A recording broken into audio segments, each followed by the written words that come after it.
A whole new wave of content is coming to Battlefield 1 in the next few weeks. Single map shock operations, new weapons, new skins, and the new weapon variants that were previously tested in the CTE. However, one change that is currently being tested has grabbed my attention the most. So in this video we'll be discussing the new sweet spot visual effects that DICE are experimenting with right now and may potentially be added to the main game in the near future. So let me start off by explaining what the new sweet spot visual effects are and the reasons behind such a change.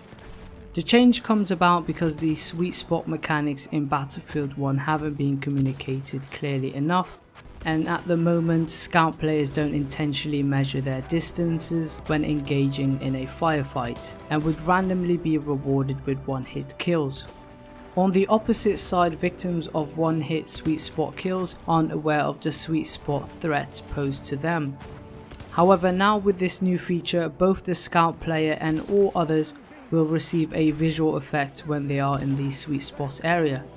So for any scout player that is carrying a sniper, marksman or patrol variant, the sweet spot visual effect will be communicated through depth of field.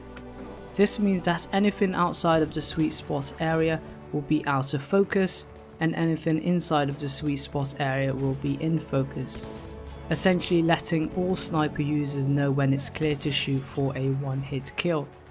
However, that doesn't mean anything outside of the sweet spot range stays out of focus at all times. You can still get a clear view outside of the sweet spot range if you just hold down your breath.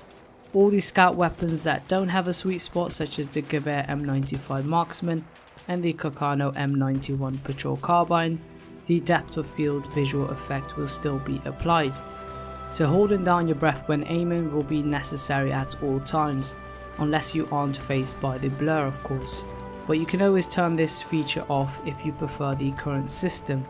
So you can disable the first person depth of field effect called the sniper scope DOF in the video section of the options. And this nicely leads me to the third person visual effects. To balance the new sweet spot feature, something must give of course, so from now on all other players will get a visual cue. The visual cue will come in form of a rainbow lens flare effect directly from the scout player and will only appear when you are in the opponent's sweet spot zone. This essentially is a signal to let the player know that they are in danger of being one shot killed. On top of that, all scoped rifles in the scout class will receive scope glint regardless of type. So marksman variants and the upcoming patrol variants will all have the scope glint. Iron sights and lens sights remain unchanged though. At the moment, marksman variants purely distinguish themselves from sniper variants by having no scope glint, so removing such a feature to balance a new feature won't go without a few eyebrows raised, but that's the main purpose of the community test environment. I personally don't mind the compromise and won't mind seeing different variations of scope glint. For example, less noticeable scope glint for marksman or patrol variants that aren't as alarming as the high-powered sniper scopes. That should still give the user an advantage of using a marksman variant over a sniper variant and keep the distinction between the two scopes. Overall, I would welcome the new sweet spot feature. It essentially nerfs the sweet spot mechanics by giving all players a visual cue with the rainbow flare effect that cannot be turned off of course. This means that all infantry players have a better chance of evading snipers that are in a favourable position, rather than challenging them and then realising once it's too late that the player had a sweet spot advantage. It's probably one of the most common problems that infantry players have when facing snipers. Also, the scope glint on all scoped rifles will let everyone know if a scout is present. So it seems that the advantages are in actual fact in favour of other classes rather than the sniper. Not to mention that it might deter long range campers that are nowhere near the action. On the other hand, I do understand that the new feature could potentially make sniping easier by clearly pointing out the sweet spot range.